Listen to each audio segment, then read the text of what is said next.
Que nous enseigne la présidentielle qui se déroule actuellement au Sénégal? Réinstallons un peu le contexte.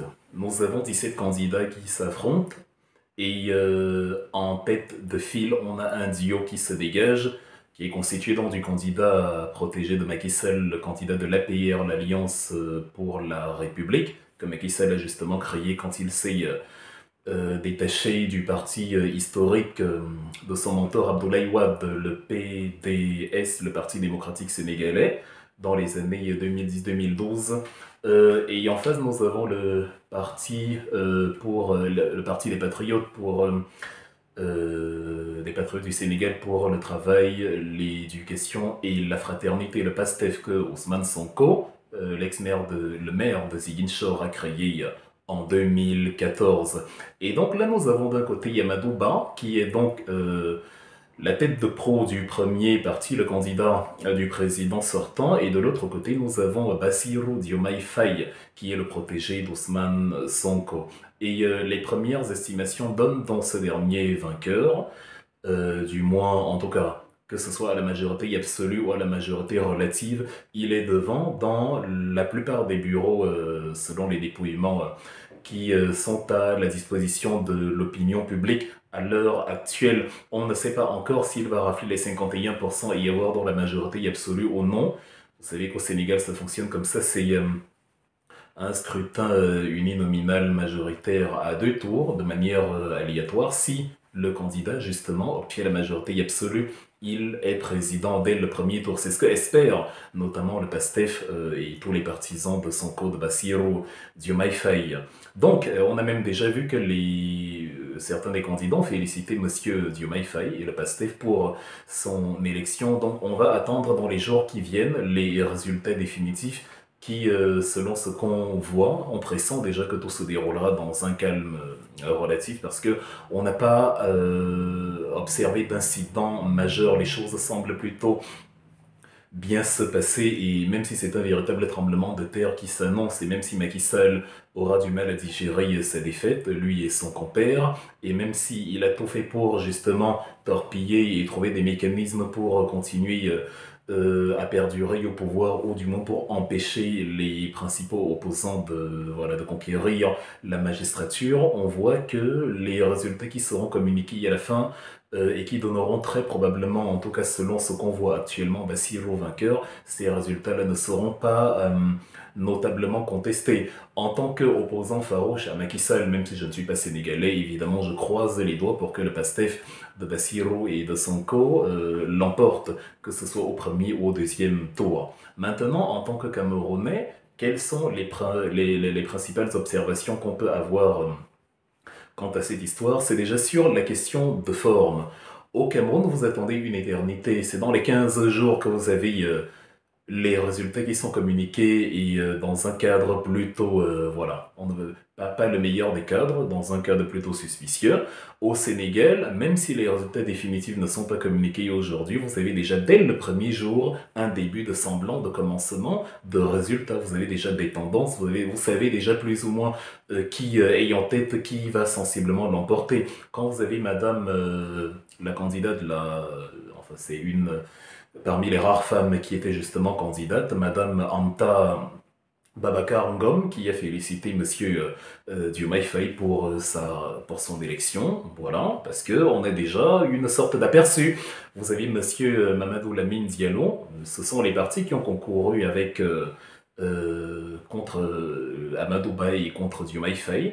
Donc, Mamadou Lamine Diallo qui a félicité, vous avez Pape Djibril Fall qui a félicité Bassirou Diomaye Faye. En fait, vous avez, voilà, des opposants qui, reconnaissant leur incapacité à gagner, reconnaissant leur défaite, et voyant le candidat Bassirou en avance, se sont dit, bon voilà, on a les résultats, on a un début de résultats, donc vraisemblablement ce sera dans cette direction-là que les définitifs vont se diriger. Donc on peut d'ores et déjà féliciter monsieur Faye pour son élection. Donc, contrairement au Cameroun où vous attendez 1000 ans pour justement avoir des résultats. Donc, la première chose que les Camerounais devraient copier, parce que je viens d'un pays où on a l'habitude de copier les inondations à Paris, on dit que oui, même à Paris, il y a les inondations, même au Sénégal, il y a des bidonvilles, oui, mais même au Sénégal, il y a le TER.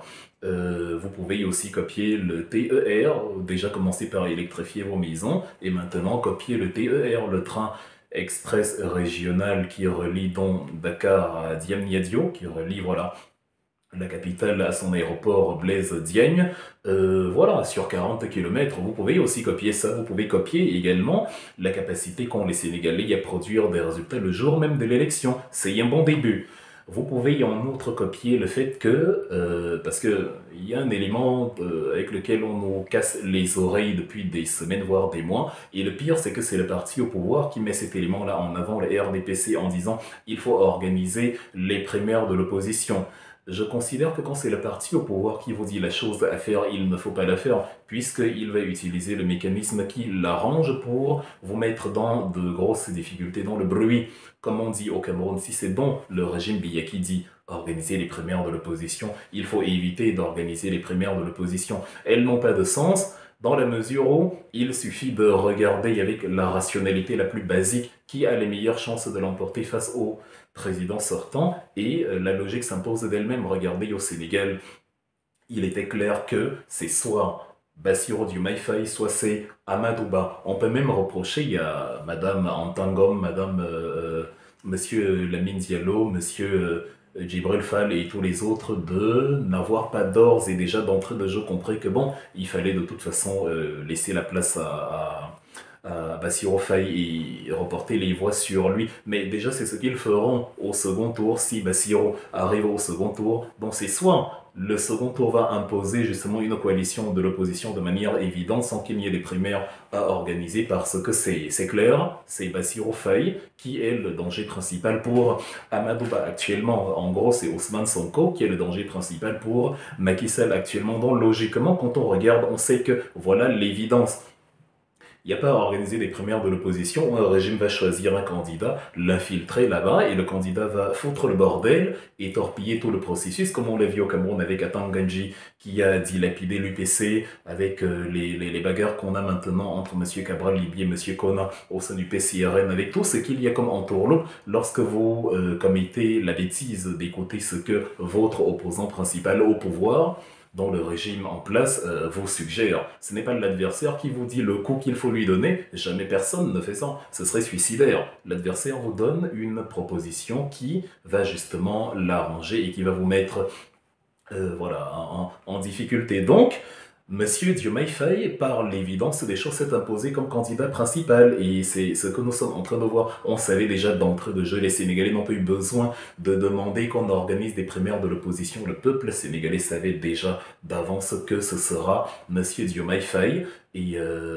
Monsieur Amadouba qui vont arriver voilà, en tête. Donc déjà on a eu en 2000, lors des élections de 2019, on a vu comment le passé nouvellement créé, qui était constitué de jeunes enfants, de jeunes garçons, c'est-à-dire les Ousmane Sonko, les Diomaye Faye et consorts qui étaient constitués de jeunes garçons, s'est quand même retrouvé avec 15% des voix troisième. Il talonnait Réumi de monsieur Idrissa Seck, troisième position derrière justement l'APR de Macky Sall, où on voyait déjà que oui, il y avait un coup à jouer, d'où les énormes problèmes que monsieur Ousmane Sonko a connus avec, voilà, je ne vais pas commenter les procédures judiciaires, mais on a toujours vu dans tous les pays du monde qui ont des logiques un peu barbares, comme un peu bizarres, du moins, comme le Sénégal, ou barbare, comme le Cameroun, où on voit le candidat de l'opposition affublé de tous les noms d'oiseaux, de toutes les accusations possibles. On trouve mille et un prétextes pour l'emprisonner. Donc on a eu avec Madame voilà, avec monsieur Ousmane Sonko qui se fait accuser donc par la coiffeuse en 2021 de viol, et voilà, le procès démarre, et quand le procès démarre et que monsieur Bassirou Faye se rend compte que les procédures sont un peu trop rapides par rapport à la logique conventionnelle. On le met en prison aussi, c'était en avril 2023. C'est pour ça qu'il se retrouve en prison. Il a fait voilà, presque un an en prison d'avril 2023, 11 mois à mars 2024, avant que, avec le brouhaha et tous les remous que ça a causé, toute la crise politique qu'il y a eu au Sénégal, on décide par une loi d'amnistie de libérer tout ce beau monde et on lui permet, enfin, puisqu'il était en détention provisoire, il n'était pas jugé formellement, il a donc la possibilité de se porter candidat et c'est l'intelligence que le PASTEF a eu de désigner donc en fin d'année 2023 M. Diomaye Faye comme candidat de leur parti à la place de Ousmane Sonko qui lui était sous le coup de condamnation organisé par le régime de Macky Sall. Donc, voilà, nous avons ce parti-là qui, au fil des années, a montré qu'il avait la capacité justement de bouger les lignes dont il était déjà clair qu'en 2024, ce sera lui qui, voilà, va bousculer Macky Sall et lui permettre de, enfin, et l'empêcher d'avoir l'assurance que il va se maintenir au pouvoir. Le peuple le savait et n'a donc pas perdu le temps à demander les primaires de l'opposition. Faut peut-être rappeler aux Camerounais qui demandent ces primaires de l'opposition que M. Atanganji, ministre de l'Intérieur, bandit de grand chemin, de son état, dont le poste de ministre ne se justifie nullement, a décidé que les coalitions sont soumises à un régime de légalisation. La Constitution ne le dit nulle part, c'est-à-dire c'est un individu médiocre qui ne sait même pas ce qu'il est en train de faire. La Constitution n'a pas prévu dans aucun état de cette planète que quand vous voulez faire une coalition politique, vous demandez l'avis des autorités, alors que vous avez déjà des partis politiques légaux qui existent. Faudra rappeler, il y a ces mêmes gens du régime qui demandent de faire des primaires des coalitions de l'opposition, que c'est eux-mêmes qui vont dire après que ces coalitions sont illégales. Vous voyez pourquoi c'est absurde dans un régime sauvage comme le Cameroun d'écouter ce que ce régime-là vous dit, parce qu'il a déjà mis sur pied les mécanismes qui vont vous mettre à mal. Le peuple sénégalais n'a pas perdu ce temps-là, comme je le dis, et voilà où... Voilà où on se retrouve. La troisième leçon, il faut préciser que il faut rappeler à ceux qui ont 1000 ans au pouvoir au Cameroun que on peut être, enfin, on peut avoir une alternance avec de la jeunesse, du sang frais et personne n'en meurt. Nous sommes aujourd'hui le 25 mars 2024. Monsieur Bassirou Diomaye Faye est né comme par hasard le 25 mars 1980. Il a 44 ans aujourd'hui. Donc, par une symbolique géniale, il pourrait être élu président de la République le jour même de son anniversaire, quelqu'un qui sort de prison. C'est comme ça que l'Afrique se réveillera. C'est comme ça que, justement, la symbolique, la cosmogonie, nous apporte justement des éléments qui donnent des coïncidences superbes où on dit ben voilà c'est un signe du destin, il faut du sang frais pour le Sénégal et voilà la nature elle-même, nos ancêtres eux-mêmes nous envoient justement ces éléments-là pour dire que oui, l'heure a sonné, un autre Sénégal, une autre Afrique. Maintenant, pour que ce soit complet, il faut que d'autres pays d'Afrique, à l'instar du mien, le Cameroun, se réveillent aussi et se débarrassent un peu des dinosaures que nous avons à la tête de nos États, c'est-à-dire nous sommes à l'ère du Mésozoïque, l'époque des T-Rex, des Diplodocus, des mosasaures et de tous les animaux, voilà, les vélociraptors et consorts, là, c'est-à-dire tous les animaux préhistoriques qu'on a dans Jurassic Park. On est totalement là dans le Jurassique, évidemment, avec des gens comme Lianji Fenji, 90 ans, Paul Biya, 91 ans, des gens comme ça, ou Kaveh Jibril, tous, c'est-à-dire, ils flirtent tous. Ça démarre, la première, deuxième et troisième personnalité de l'État, ça démarre à 86, 90 ans. C'est incroyable sur un pays où la moyenne d'âge ne dépasse pas les 20 ans. C'est terrible. Donc, il faut qu'on se débarrasse de ça. Il faut qu'ils comprennent qu'on peut être jeune et le pays fonctionne toujours. Ousmane Sonko, Bassirou Diomaye Faye, le PASTEF, en tout cas, c'est une dynamique politique qui reflète justement l'âge moyen au Sénégal qui est sensiblement le même qu'au Cameroun. L'Afrique est le continent le plus jeune parce que les Africains, voilà, il y a cette dynamique-là, il y a cette dynamique-là que le 21e siècle nous offre. On a une population très jeune, très majoritairement jeune, quel que soit le pays, surtout au sud du Sahara, et ça fait que le Sénégal a une nouvelle aspiration. Encore que Macky Sall n'est pas si vieux que ça, il a 62 ans. Il ne s'agit pas de dire les vieux out, mais il s'agit quand vous regardez des vieux incapables de se souvenir de comment eux-mêmes s'appellent, à ce moment-là, l'argument de la vieillesse devient valable. On dit non, il faut des gens qui savent, quand ils tiennent un papier, de quoi il s'agit sur ce papier-là. Maurice Kamto n'est pas le plus jeune, c'est clair, mais Maurice Kamto peut encore vous parler du droit, peut encore vous parler de l'économie, de la politique, de la défense, comme quelqu'un de 20 ans, vous aurez du mal, vous, un jeune, à discuter avec lui sur ces problématiques-là. Donc, il a la capacité de tenir un État. C'est pour ça que nous le soutenons. Et nous le soutenons d'autant plus que ceux qui sont autour de lui sont justement de jeunes gens qui oscillent entre 30 40 ans, voilà. C'est-à-dire, voilà, il y a beaucoup de trentenaires, beaucoup de gens qui ont 30 ans, beaucoup de gens qui ont 40 ans, etc. Maintenant, vous avez quelques-uns qui vont donc dépasser les 50, 60 ans, qui permet ce que, on sait qu'avec le MRC à la tête du Cameroun, on a encore une possibilité d'avoir confiance que ceux qui ont les dossiers de l'État entre les mains savent de quoi il s'agit. Le PASTEF au Sénégal, moi, ça me plaît beaucoup, parce que, voilà, cette dynamique-là voilà, elle est maintenant factuelle. Le Sénégal aura une classe dirigeante jeune qui va refléter la pyramide des âges, qui va refléter voilà, la démographie du pays, et c'est de bon augure pour la suite. L'autre élément que les élections au Sénégal nous enseignent, c'est la capacité des institutions à ne pas être soumises aux diktats de l'exécutif. Vous avez vu la manœuvre que Macky Sall a voulu intenter. Les élections étaient censées y avoir lieu le 25 février. Mais quelques heures avant que la campagne ne démarre, Macky Sall sort et il vous dit que ah non, les élections sont reportées. Moi, je vais reporter les élections parce que. Et avec ses amis de l'Assemblée nationale, il lance justement quelques jours plus tard un projet de loi, il met sur pied une réforme, un décret présidentiel qui dit que voilà, les élections sont reportées. Et voilà, il les a fixées au départ en décembre. Donc au début du mois, je crois le 5 mars, quelque chose comme ça, l'Assemblée nationale dit oui, voilà, elle valide justement la mesure. Sauf que quand les institutions fonctionnent, vous avez la Cour de cassation politique qu'on appelle le Conseil constitutionnel ou la Cour suprême dans certains pays qui a donc cassé la décision et qui a dit non, la prorogation du mandat présidentiel jusqu'en décembre, comme prévu par Macky Sall, ne cadre pas du tout avec ce que la Constitution a prévu. Il n'y a aucune raison pour lui de prolonger le mandat, non content d'avoir incarcéré ses opposants, parce qu'à ce moment-là, Ousmane Sonko est encore en prison avec Diomaye Faye.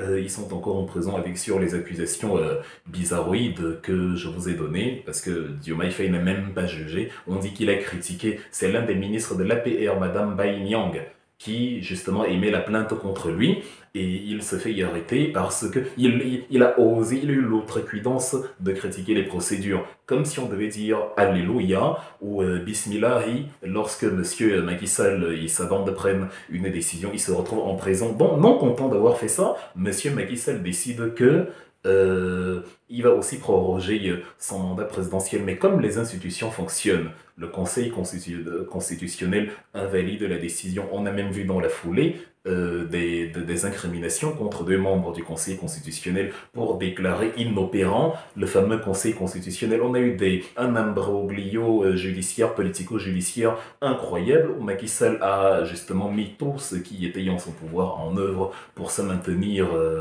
à la tête du Sénégal autant que possible. Il a voulu à un moment donné reporter les élections en juin en disant qu'elles seront organisées par un intérimaire à qui Macky Sall remettra le pouvoir et blablabla. La Cour constitutionnelle a de nouveau cassé la décision, comme il est d'usage dans un état de droit. Pourtant, au Cameroun, vous avez, voilà, des gens qui vous ont présenté des procès-verbaux sans signature, des gens qui ont triché ici dans la diaspora, qui ont triché dans toutes les régions du Cameroun, qui ont bloqué certains bureaux de vote, Et lorsque tous ces recours ont été présentés par monsieur Maurice Kamto au Conseil constitutionnel, vous aviez monsieur Atangana Clément, président du Conseil constitutionnel au Cameroun, à qui on a fait des promesses de construire une nouvelle maison. C'est-à-dire, voilà, on avait environ 200 millions de francs CFA qui sont débloqués pour établir une nouvelle demeure pour le président du Conseil constitutionnel, qui, sans trop savoir pourquoi, vous dit sur la base de ses humeurs, votre requête est irrecevable. Et c'est comme ça que Paul Biya peut encore se maintenir au pouvoir. Donc, Dans un pays où, par contre, les institutions fonctionnent, vous avez donc la Cour constitutionnelle qui arrive à casser la décision. Le Cameroun devrait y apprendre de cela. Il ne faut pas qu'on dise seulement oui, au Sénégal, il y a aussi la dictature, il y a aussi... Macky Sall est un ami de la France, comme Paul Biya, c'est clair. Il est même avec Alassane Ouattara, parmi les dirigeants les plus soumis à l'empire colonial, au néocolonialisme français qu'on peut trouver au sud du Sahara. Mais en même temps, Macky Sall a quand même mis sur pied des choses qu'on peut voir, qui font briller le Sénégal, une infrastructure géniale. Vous avez, je parlais du TER qui part sur 40 km qui parcourt justement de la capitale jusqu'à l'aéroport. Il y a le programme Sénégal émergent qu'il a mis sur pied et qui a quand même permis voilà, au pays de gagner 6 points de croissance, voire 7, ce qui n'est pas mal. Voilà, le PASTEF estime simplement que, outre ce qui a été mis sur pied, on pouvait mieux faire avec le potentiel du Sénégal, plutôt que de continuer à garder une grande partie de la gouvernance sénégalaise entre les mains de Paris, ce qu'ils n'acceptent pas. Ils prônent la rupture, ils prônent une véritable renégociation des partenariats et une autonomie réelle entre les mains des Sénégalais, ce qui permettra au Sénégal d'avoir non seulement 40 km de TER, mais peut-être 100, 150, d'électrifier davantage de zones, de résoudre voilà, les conflits sur le plan politique, par exemple, qu'on n'ait plus cette logique là où, à l'approche des élections, vous avez quelqu'un qui... voilà, magouille pour se maintenir au pouvoir. Mais voilà, même si le PASTEF, justement, à cause de cet angle anti-néocolonialiste, je dis bien anti-néocolonialisme, pas anti-Occident, parce que, voilà, il faut toujours éviter cette confusion-là. Quand on dit qu'on va renégocier les partenariats néocoloniaux, les gens pensent que vous détestez la France, vous détestez les Allemands, vous détestez... On n'a pas le temps de détester quiconque, mais on n'approuve pas que l'Afrique, justement, soit assujettie au XXIe siècle par des puissances qui l'ont mise à genoux, qui l'ont mise en esclavage jadis. Celui qui veut coopérer avec l'Afrique, coopérera avec l'Afrique et on sera tous gagnants. Celui qui veut écraser l'Afrique, nous ne l'accepterons pas et on se fiche pas mal de ce que les gens qui font exprès de ne rien comprendre nous appellent anti-X, Y, Z. Donc, juste sous cet angle-là, le PASTEF se démarque, outre, si on y ajoute encore la fougue de sa jeunesse, le dynamisme et toutes les promesses que cela comporte, mais tout n'était pas à jeter sous Macky Sall. Ce n'est pas parce qu'on est opposé à quelqu'un qu'on va factuellement dire que non, c'est pas bien. On voit les réalisations. Au Cameroun, on voit que l'autoroute de 196 km entre Yaoundé et Douala n'a pas été réalisée. Au Cameroun, on voit que le stade et les infrastructures qui devaient y abriter la CAN ont coûté la moitié du budget de l'État, 3000 milliards. On voit aussi qu'il y a eu des enfants qui ont perdu la vie. Lors du match d'ouverture au stade d'Olembe et que voilà, c'est passé comme une lettre à la poste, on n'a même pas eu une minute de silence alors qu'en Côte d'Ivoire on n'a pas perdu quelqu'un lors du match d'ouverture à Abidjan. Voilà, c'est-à-dire quand il y a un truc qui ne fonctionne pas, on voit quand il n'y a rien, on voit qu'il n'y a rien. Par contre, quand il y a des choses fonctionnelles et qu'on peut observer, qu'on peut admirer, bah, on le voit. Vous allez visiter l'aéroport Blaise Diagne de Dakar, il est incroyable, il est d'une beauté absolue. Comparez-le au hangar que nous avons au Cameroun et qu'on appelle abusivement aéroport parce qu'on n'a pas d'autre nom en 2024. Donc, tout n'était pas à jeter sous Macky Sall. Ce que j'espère avec le PASTEF, c'est qu'il y ait justement un doublement de ce qui a été réalisé sur Macky Sall et qu'il n'y ait pas aussi les amitiés et les compromissions politiques que Macky Sall et ses amis ont essayé de faire pour empêcher les oppositions de se représenter. Donc voilà grosso modo ce qu'il faut noter quand on est Camerounais de ce qui s'est passé au Sénégal. Il y a beaucoup de Camerounais qui vont regarder, qui vont dire oui bravo Ousmane Sonko et tout, qui vont totalement approuver Ousmane Sonko, qui vont dire comment Macky Sall est un ami de la France et blablabla, mais qui vont rentrer chez eux et soutenir Paul Biya. Tu as 22 ans, tu as 30 ans, tu as 40 ans, tu soutiens un fossile ambulant de 91 ans qui n'a plus rien à offrir, qui confond une fontaine lumineuse avec une bougie qui essaye de souffler, qui arrive à Washington au sommet de décembre 2022. au sommet, on l'a invité, c'est lui qu'on a invité, et c'est lui qui arrive au sommet et qui demande est-ce qu'il y a des gens importants dans la salle. En gros, lui-même ne sait pas s'il y a des gens. C'est un peu comme, voilà, quelqu'un qui a totalement perdu ses facultés cognitives, qui se demande littéralement qu'est-ce que je fais là, pourquoi je suis ici. Non, on ne veut plus de ça. Donc, j'espère que les Camerounais ont retenu les leçons de la crise sénégalaise et de la manière dont elle a été résolue. J'espère qu'ils ont retenu les leçons de comment se déroule la présidentielle au Sénégal et j'espère qu'ils ont quand même la grandeur d'esprit d'espérer la même chose pour leur pays au lieu de continuer pour des aspirations tribalo-gastriques à espérer que un diplodocus qui ne peut plus rien offrir aux Camerounais continue de se maintenir au pouvoir au-delà de ses 100 ans ou en 2035 quand il aura 103 ans et qu'il ne sera même plus capable de se lever de son lit. On l'a vu avec le président de l'Assemblée nationale et surtout du Sénat qui arrive carrément sur un lit d'hospitalisation qui est transporté sur civière exfiltré par les portes arrière pour qu'on ne le voit pas parce que c'est une honte visuelle. Des images qui n'honorent pas notre pays, où on est obligé de cacher nos personnalités. On cache le président de la République, on cache le président du Sénat, on cache le président de l'Assemblée nationale parce que visuellement c'est une humiliation pour le pays. Ce sont des vieillards qui veulent juste rester au pouvoir parce que l'article 3 de la Constitution leur confère des avantages de toutes sortes dont profitent leurs nièces, cousins, oncles, tantes, petits-fils, etc. On ne veut plus de ça. Donc le Sénégal nous apprend une leçon aujourd'hui, 25 mars, date d'anniversaire de Monsieur Diomaye Faye, 25 mars, date aussi de sa potentielle élection à la magistrature suprême. Pour l'instant, la seule date que nous, les Camerounais, retient, c'est que Paul Biya est né le 13, le fameux chiffre, de l'an 1933, l'année où Adolf Hitler prend le pouvoir en Allemagne. Cela veut dire ce que ça veut dire.